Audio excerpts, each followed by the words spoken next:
Graça e paz da parte de Deus, nosso Pai, e da do Senhor Jesus Cristo.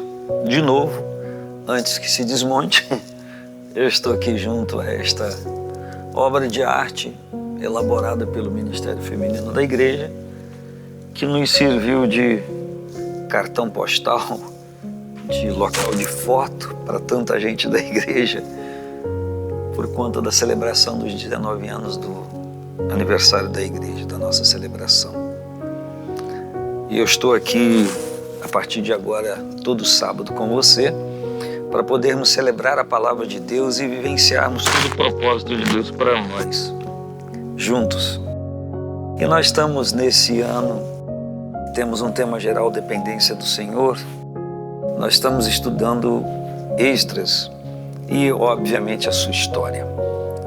E é nesse livro de Esdras que eu encontro, aqui no capítulo 1, uma palavra que eu quero ler para você. Diz que no primeiro ano de Ciro, rei da Pérsia, para que se cumprisse a palavra do Senhor por boca de Jeremias, despertou o Senhor o espírito de Ciro, rei da Pérsia, o qual fez passar pregão por todo o seu reinado, como também por escrito, dizendo: assim diz Ciro, rei da Pérsia: o Senhor Deus dos céus me deu todos os reinos da terra, e ele me encarregou de lhe edificar uma casa em Jerusalém, que é em Judá.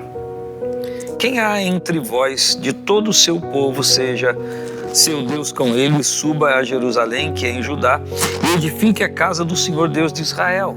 Ele é o Deus que habita em Jerusalém.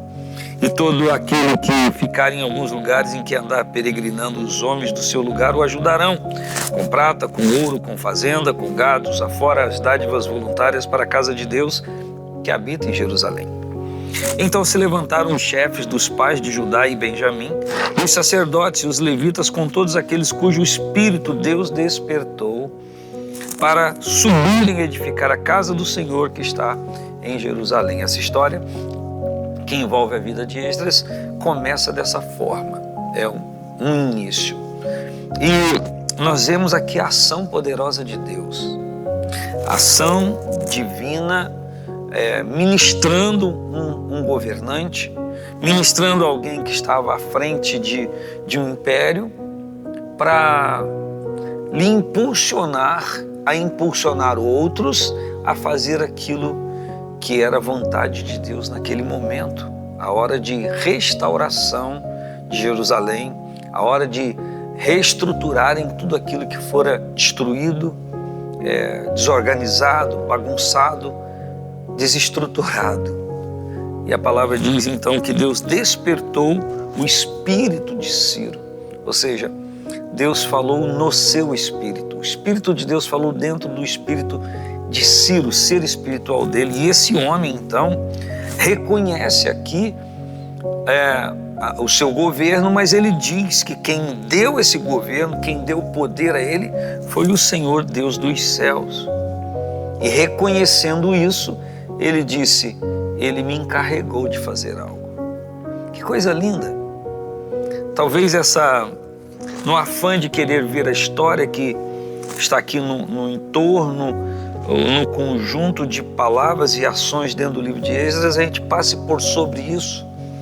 Mas Deus desperta o espírito de um governante, de um monarca, de um rei, de alguém que governa sobre tantos lugares, tantos locais, tantas províncias. Ele reconhece que Deus fez isso na sua vida. Coisa boa é quando nós reconhecemos a obra de Deus na nossa vida. Tanta gente há que é beneficiada pelo Senhor, mas não reconhece. E reconhecer não só com palavras, porque nesse texto que eu li com você, a Bíblia diz que Ciro reconhece quem lhe deu todos esses reinos, esse governo, mas também se submete a quem lhe deu para fazer algo que ele está agora direcionando. Então, o reconhecimento daquilo que Deus faz em nossa vida não é apenas verbal, não é apenas por palavra ou de palavras, mas em atitude, em ação. É uma correspondência a tudo aquilo que Deus fez por nós. E óbvio que eu tenho que pensar em mim e você pensar em você. Você tem correspondido àquilo que Deus fez na sua vida, ou você é um eterno cobrador? Deus fez, eu quero que faça, eu quero que faça, eu quero que faça. Tem gente que é assim. Reconhece, mas não corresponde. E isso não só em relação a Deus, mas em relação a tudo na vida, a pessoas, a momentos, enfim. Mas a palavra diz que o Deus falou para ele que ele deveria fazer um levantamento e uma proposta a quem se oferecesse a fazer. E a Bíblia está dizendo, é interessantíssimo aqui, que as pessoas que se propuseram a ir a Jerusalém para reconstruir, está aqui no versículo 5, são pessoas cujo espírito Deus despertou. Isso significa que em relação a muitas coisas as pessoas estão com o espírito dormente, paralisados, trancafiados. Mas a palavra está dizendo que Deus desperta o espírito das pessoas, o ser interior das pessoas, que os motiva a realizar algo. Então, pensando nisso, refletindo sobre isso, o que há na minha vida, o que há na sua, de propósitos divinos que estão paralisados, acomodados, e que eu e você precisamos ter o nosso espírito, nosso ser espiritual despertado para fazer aquilo que a gente entende ser a vontade de Deus, mas que por ora está inativo. Coisas há que precisamos fazer ser a vontade de Deus em relação à nossa própria vida, e coisas há que precisamos fazer que diz respeito à obra de Deus de uma forma geral na terra. Então, desculpa a expressão que eu vou usar, mas muitos de nós deveriam parar de olhar para o seu próprio umbigo e olhar para a abrangência do reino.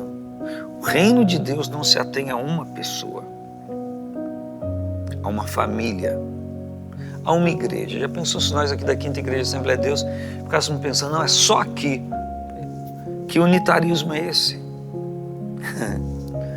Então, a obra de Deus diz respeito a todos aqueles que são pessoas que, ouvindo a voz do chamamento de Deus, acolheram, aceitaram esse chamamento e se expuseram, atenderam a batida do Senhor à porta da sua vida e abriram a porta, conforme diz Apocalipse 3:20, e o Senhor entrou e está governando.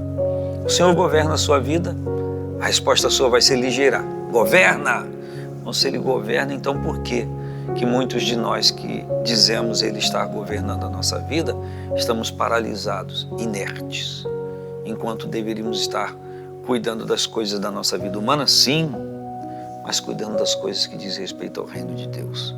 Aí eu me lembro de José e Maria, quando Jesus tinha 12 anos, eles se deparam com ele, porque não foi na caravana, e diz, menino, o que você está fazendo aqui? Nós ansiosos te procurávamos. E ele diz, vocês não sabem que me convém cuidar das coisas do meu pai.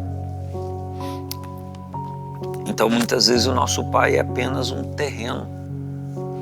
O nosso pai é apenas aquele que é visível a olhos nus. Mas todas as vezes que alguém precisa, chama Deus de pai, porque lhe interessa. Então, que tal hoje, agora, exatamente agora, começarmos a intensificar esse relacionamento com o Abba, com o Paizinho? Não só aquilo que Ele tem para oferecer e ministrar, mas aquilo que nós temos para nos submeter e adorar e obedecer. Pense nisso. Será que exatamente agora, enquanto falo com você, Deus precisa levantar o seu espírito para alguma coisa que tem que ser feita por você, que você sabe que tem que ser feito por você? Eu também acredito que quando eu tenho consciência do que eu preciso fazer e estou sem força, eu oro a Ele e peço, Senhor, levanta o meu espírito, me ergue, e o Senhor vai fazer isso. Deus em Cristo te abençoe. Eu tenho um convite para você agora. A partir de todo domingo pela manhã, eu estarei nesse mesmo canal ministrando a você uma palavra a respeito da escola bíblica. Todo domingo pela manhã eu estarei com uma curta palavra aqui no assunto do domingo, no assunto do dia. Nós temos um tema geral, Deus que governa o mundo e cuida da família. Já amanhã, domingo, eu estarei fazendo isso e eu espero que você celebre a palavra de Deus. Um grande abraço, paz do Senhor Jesus.